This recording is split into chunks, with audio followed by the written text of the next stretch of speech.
They say the most dangerous person in the room is often the one you least suspect. On this crisp Virginia morning, that person was a 58-year-old woman with silver-streaked hair and trembling hands.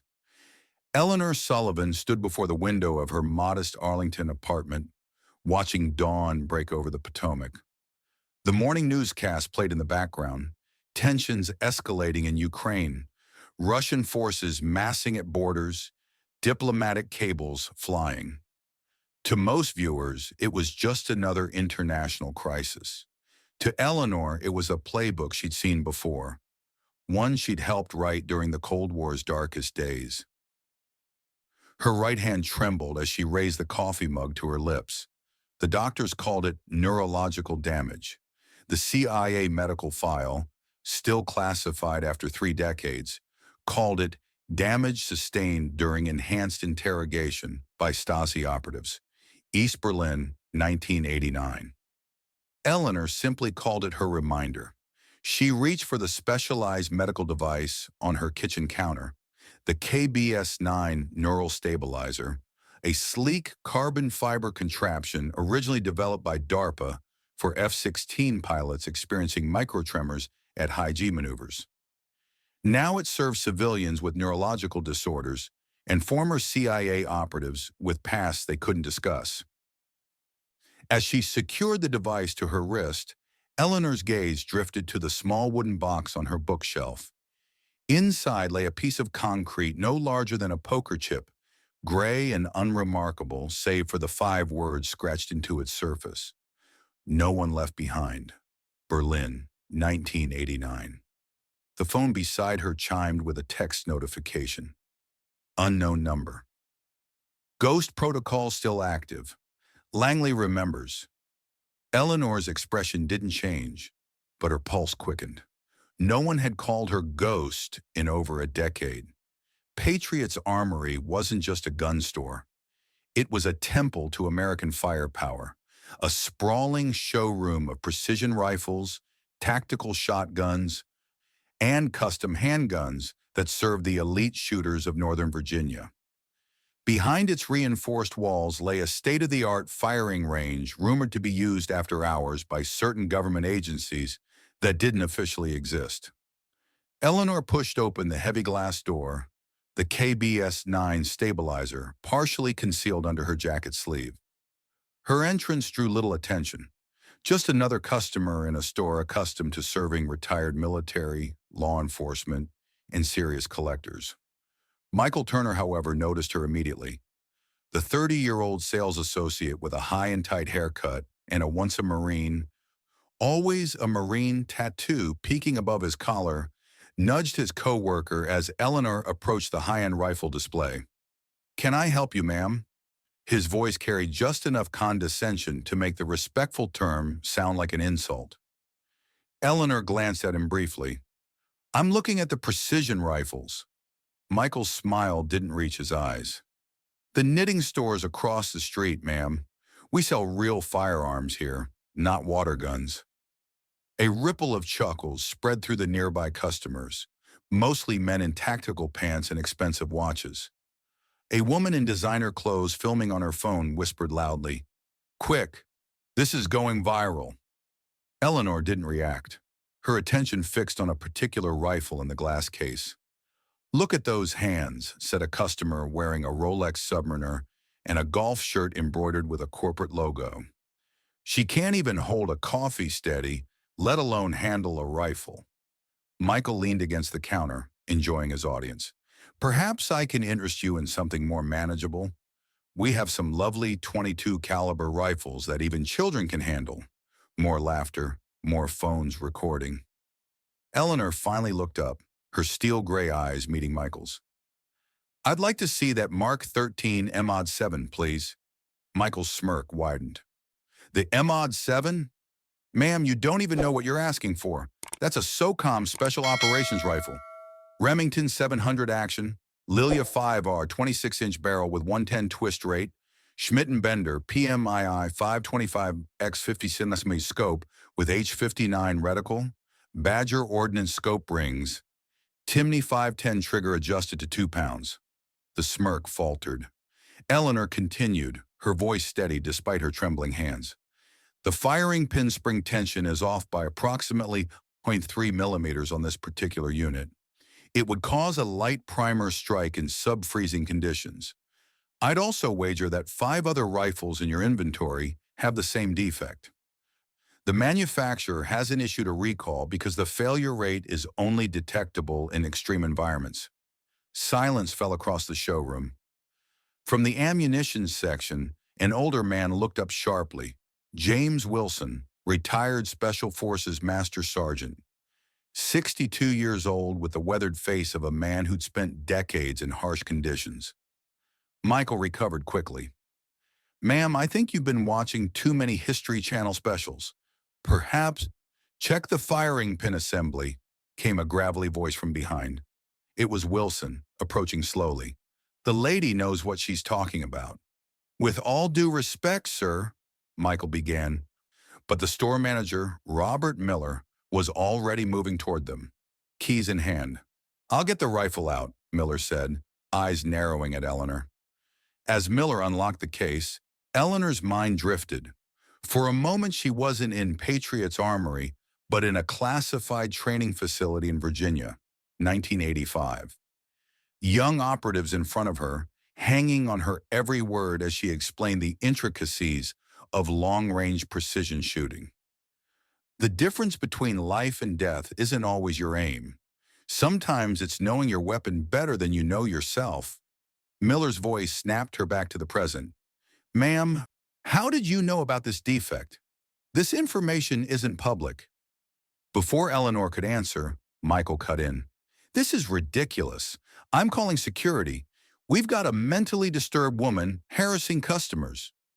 James Wilson stepped closer, his eyes fixed on Eleanor's face with growing recognition. "Exit 20 training protocols," he said quietly. "Isn't that right, ma'am?" The store's advanced security system, discreetly scanning every customer's face against various databases, suddenly pinged on the manager's phone. Miller glanced down, his eyes widening. "X20?" Michael scoffed. "What are you talking about?" The heavy door to the back office swung open. John Blackwood, CEO of Patriot's Armory, former Delta Force colonel with combat experience spanning 3 decades, stood framed in the doorway. His face had gone pale. "Ghost Sullivan," he breathed, the nickname echoing in the suddenly silent room. "My God, you're still alive." The transformation was immediate. John Blackwood, 6'2", former Delta Force colonel, owner of the largest tactical firearms dealer in the Mid-Atlantic, straightened his posture as if called to attention.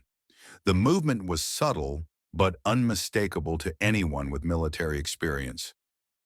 "Ladies and gentlemen," Blackwood's voice carried the natural command of someone accustomed to being obeyed, "we have an extraordinary visitor today.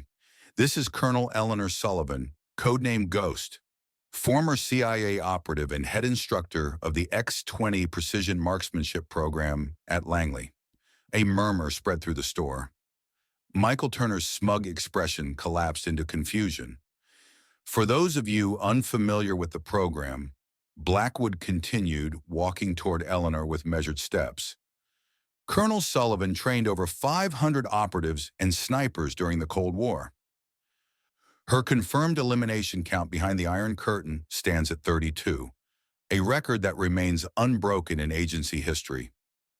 Eleanor's expression remained neutral, but her eyes narrowed slightly at the public disclosure of classified information. "John," she said quietly, "some things are still under wraps." "Not anymore," Blackwood replied. "Most of X-20 was declassified in the 2018 intelligence review."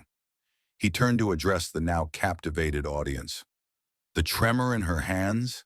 That's a souvenir from 6 days of Stasi interrogation in East Berlin, 1989.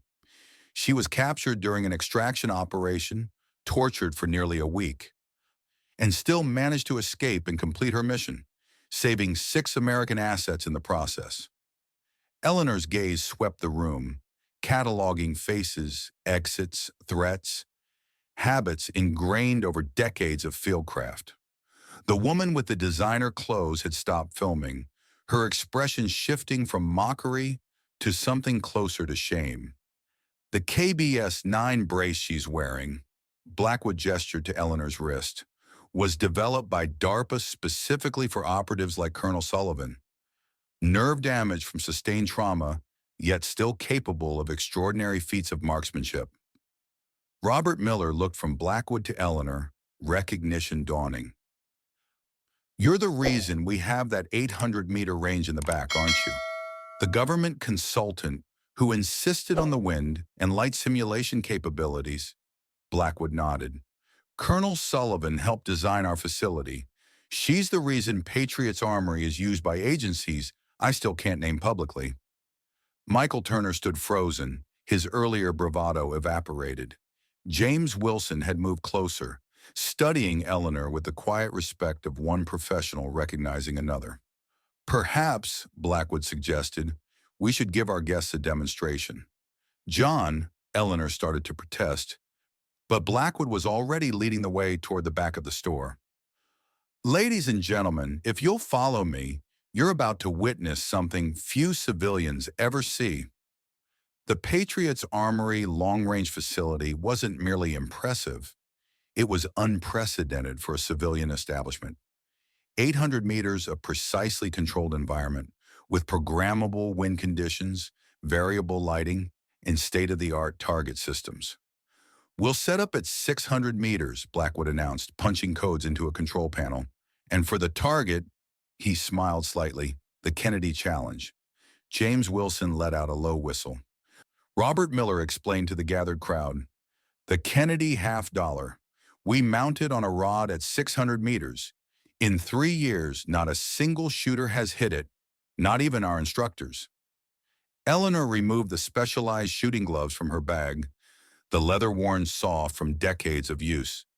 As she pulled them on, the crowd noticed the surgical scars running along her forearms, precise, methodical marks that spoke of multiple reconstructive procedures. Blackwood handed her a rifle, not the Mod 7 from the display case, but something from a locked cabinet behind the counter. "Your old friend," he said quietly. "We've maintained it exactly to your specifications." It was a custom Macmillan TAC 338, the predecessor to modern long-range systems, modified with components that weren't commercially available. Eleanor's hands trembled as she took it, but the moment the rifle settled against her shoulder, something changed. The tremor didn't stop. It couldn't, but it integrated into her positioning, becoming part of a rhythm rather than a hindrance.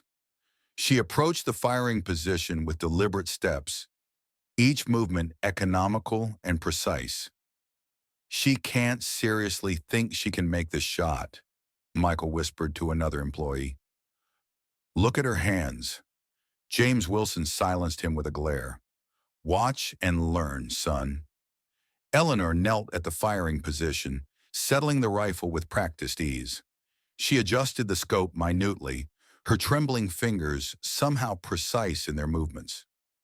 "Wind simulation active," Blackwood announced, activating the range's environmental controls. "Variable 8 to 12 mph crosswind, 68 degrees Fahrenheit, 42% humidity." Through the observation window, the spectators could see the tiny glint of the $50 coin suspended 600 meters downrange, barely visible even with the range's magnification cameras. Eleanor's breathing changed, becoming measured, rhythmic. The tremor in her hand seemed to follow a pattern now, her right index finger hovering near the trigger. "See that?" Wilson murmured to those nearby. "She's timing her shots between tremors.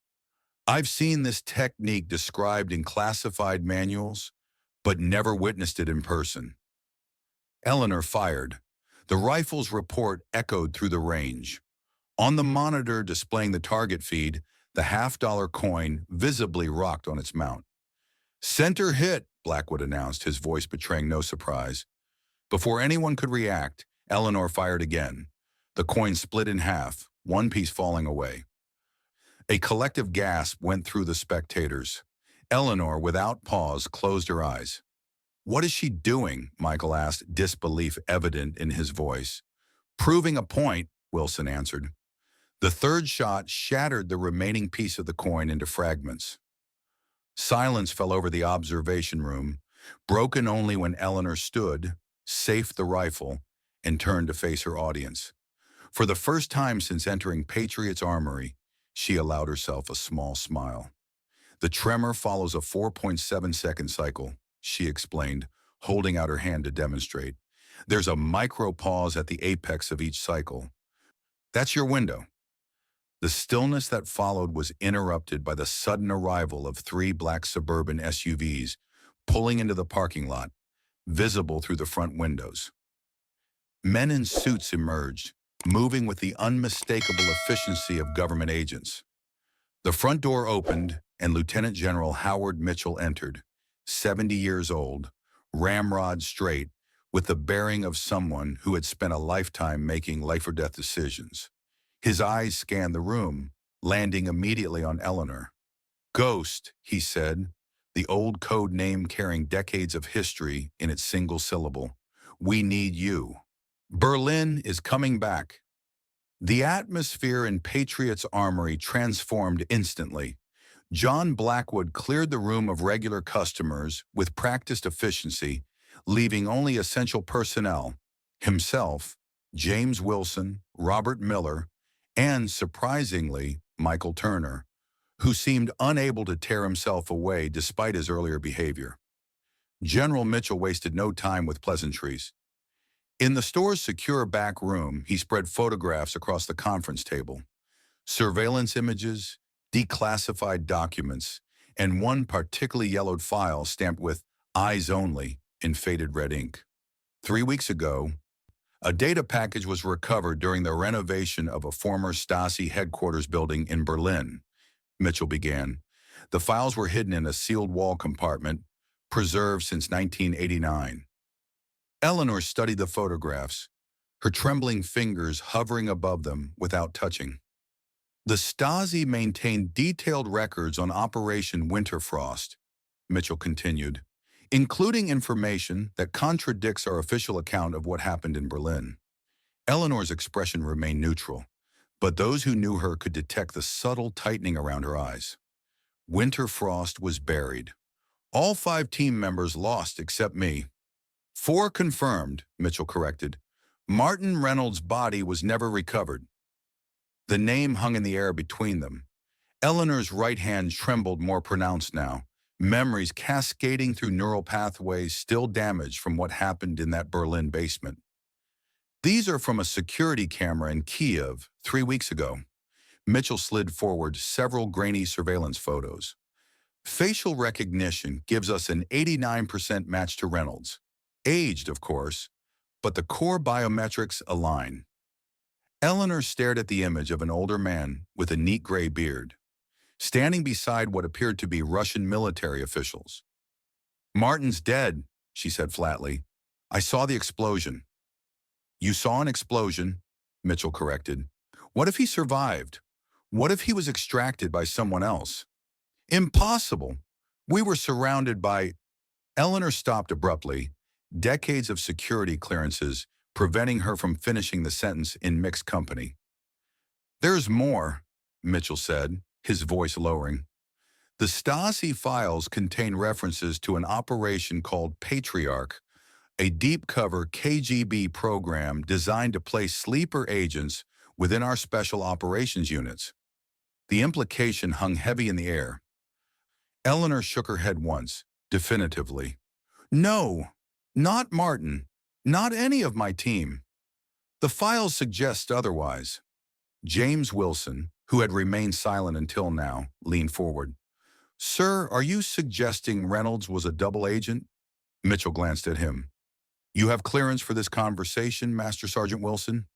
"X-20 graduate, class of '87, Wilson answered. Mitchell nodded. "Then you understand the implications.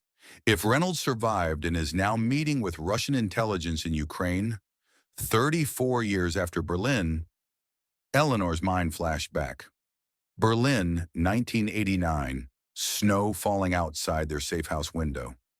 Reynolds making coffee, complaining about the German beans. "When we get home," he'd said, First thing I'm doing is buying you proper coffee. American coffee. He'd never made it home. None of them had, except her. The door to the conference room opened suddenly. A junior agent whispered urgently to Mitchell, who frowned. "We've got a breach," Mitchell announced. "Security detected an unauthorized digital intrusion into our network. Someone accessed files related to Winterfrost 3 weeks ago." His security team ushered in a young man in his late 20s, his face pale but defiant. "Andrew Thompson," Mitchell introduced him, "son of Thomas Thompson, one of the operatives lost in Berlin." Andrew met Eleanor's gaze steadily. "My father served with you. I found his private journals after my mother died last year. I need to know the truth about how he died." Eleanor studied the young man, seeing echoes of Thomas in his features. Thomas, who had saved her life twice during prior missions, who carried pictures of his infant son in his breast pocket. "Your father was the bravest man I ever knew," she said quietly. "He didn't die for his country, Andrew. He died for his team. There's a difference." Andrew's composure wavered. "The official report says he died in a training accident in Germany. But his journals talk about Berlin, about a mission called Winterfrost, about someone named Ghost." Eleanor's gaze shifted to Mitchell. "How much is declassified now?" "Enough," Mitchell replied. "He deserves to know." Eleanor reached into her bag and carefully extracted a worn photograph. 5 operatives standing in front of a Berlin cafe, snowflakes visible in the air around them. She handed it to Andrew. "Your father is on the far left. This was taken 3 hours before the mission began. Martin Reynolds took it, said we needed something to remember the moment." As Andrew stared at the photograph of his father, the front door of Patriot's Armory crashed open. Michael Turner, who had slipped away unnoticed during the debriefing, burst back in, his face contorted with anger and humiliation. "This is all fake," he shouted, his earlier dismissal clearly festering. "Some elaborate show you've put on, secret agents, impossible shots, Cold War spy games. You're all actors." Security personnel moved to intercept him, but Eleanor raised a hand to stop them. "The boy's embarrassed," she said calmly. "Let him speak." "I'm not falling for this," Michael continued, advancing toward the group. "I'm calling this whole thing out right now." He lunged forward. Whether to grab Eleanor or simply to intimidate was unclear, but his movement triggered decades of muscle memory. Despite her trembling hands, Eleanor sidestepped with fluid grace, using Michael's momentum against him. A precise redirection of force, and Michael found himself face down on the floor, arm locked behind him in a control technique developed specifically for Stasi close-quarters encounters. The move lasted less than 2 seconds. As Michael lay immobilized, a small object fell from Eleanor's jacket pocket, a chunk of concrete, weathered and gray. It rolled across the floor, coming to rest where everyone could see the scratch words. "No one left behind. Berlin, 1989. Michael stared at the concrete fragment, the reality of the situation finally penetrating his denial. That's from the Berlin Wall."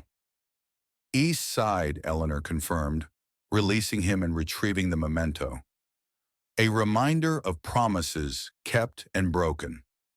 General Mitchell's revelation shook the room to its foundation. "The Stasi files don't just suggest a mole," he explained, displaying newly declassified documents. "They confirm it. Operation Patriarch placed deep cover agents throughout our intelligence community in the 1970s and 80s. Sleepers activated only in critical moments." Eleanor processed this information with growing dread.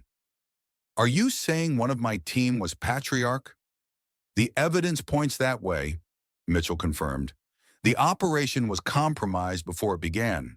Someone gave your team up to the Stasi." Eleanor's mind raced through the mission details, through years of compartmentalized information and half-truths. "If Reynolds survived," she began, "then he's either a victim who's been held captive for 34 years, or he's Patriarch," Mitchell finished. Either way, we need to know. Intelligence suggests he'll be at a closed-door meeting in Prague next week. Russian intelligence, Ukrainian separatists, remnants of old Soviet networks. The implications were clear. If Reynolds was alive, if he was patriarch, then decades of American intelligence operations had been compromised. I'm assembling a team, Mitchell continued. You're the only one who can positively identify Reynolds, the only one he might still trust if he's been held against his will all these years. Eleanor looked down at her trembling hands. Howard, I'm 58 years old. These hands barely hold a coffee cup steady without the brace. You just put 3 bullets through a $50 at 600 meters, Blackwood interjected. Age is just a number, Ghost. Michael Turner, now sitting quietly in the corner, his earlier bravado replaced by genuine contrition, spoke up unexpectedly. Those hands, he said, gesturing toward Eleanor, I thought they made you weak. But they're part of your strength, aren't they? You adapted. Eleanor regarded him thoughtfully. The greatest lesson I taught my students wasn't how to shoot, it was how to overcome. Real strength isn't the absence of weakness, it's transcending it. Michael nodded slowly, understanding dawning. I judged you by what I saw. I was wrong. The Marines taught you better than that. Eleanor observed. Yes, ma'am. They did. Andrew Thompson had been silently absorbing everything, clutching the photograph of his father. Now he looked up, determination hardening his features. I want to be part of this, he said firmly, whatever this is. My father died for something real, something important.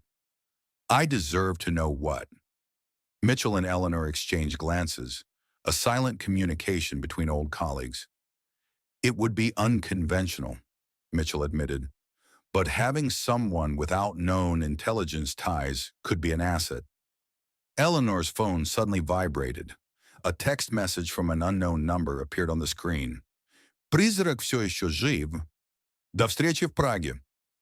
The translation appeared beneath it. «Ghost still alive? See you in Prague».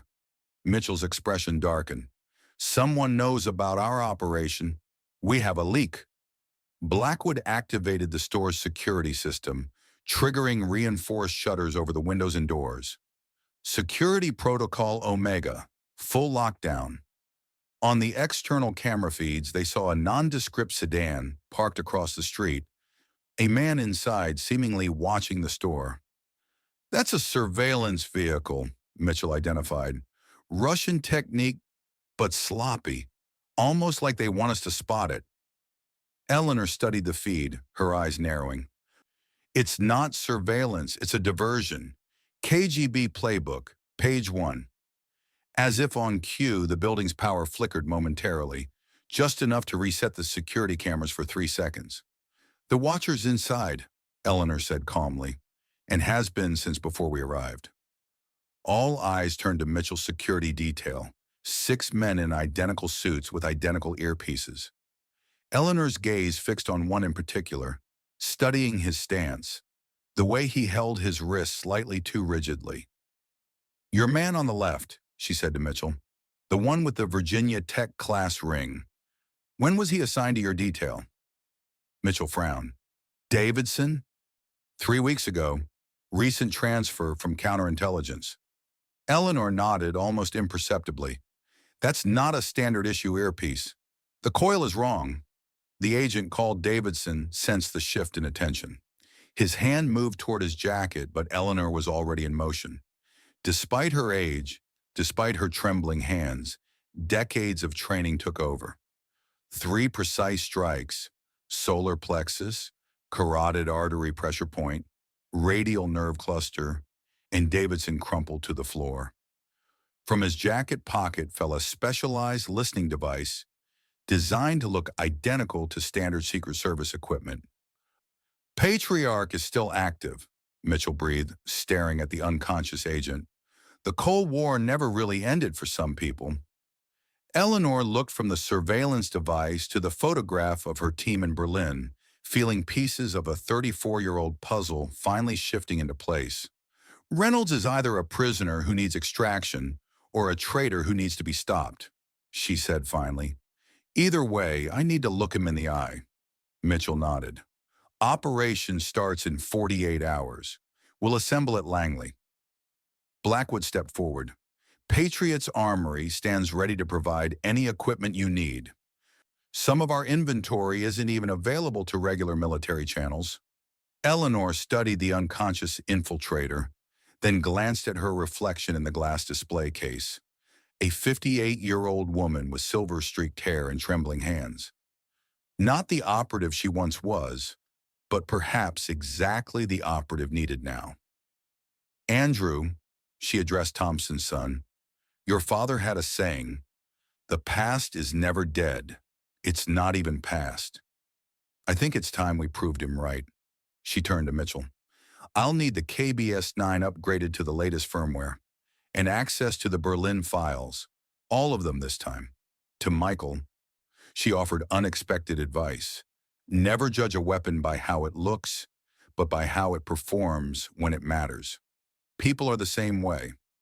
As preparations began for an operation 3 decades in the making, Eleanor Sullivan stood at the center of a storm she thought had long passed. Her hands would always tremble. Nerve damage was permanent, but her resolve had never wavered. Berlin, Prague, she said quietly as they prepared to depart. Just places on a map. The real war always happens in the shadows. And shadows, she allowed herself a small smile, are where ghosts do their best work. As the convoy of black SUVs pulled away from Patriot's Armory, carrying a most unlikely operational team, Eleanor gazed once more at the photograph of 5 young operatives standing in the Berlin snow. 5 who went in, 1 who came out. Perhaps after 34 years, it was time to even the score. Her hands might tremble, but her will was iron, and that's what made her the ghost.